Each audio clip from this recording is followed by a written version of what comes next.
Hey everyone, welcome back to the channel. In this video, I'll show you how to view your virtual card on Capital One so you can use a temporary card number for safer online purchases. To get started, open the Capital One mobile app and sign into your account. Once you're logged in, tap on the credit card you want to view the virtual card for. Scroll down past your recent transactions until you see the menu options at the bottom. Look for the option that says View next to Virtual Card and tap on it. Capital One will then generate a temporary virtual card number for you. For security purposes, you'll be asked to verify your identity by entering a one-time code sent to your email or phone number.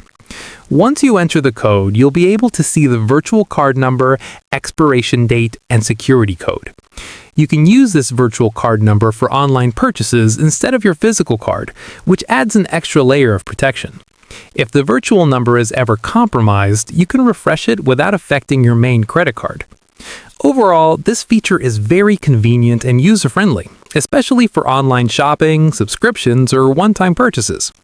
That's it for this video. If this guide helped you find and use your Capital One virtual card, make sure to like, subscribe, and leave a comment if you have questions. Thanks for watching, and I'll see you in the next one.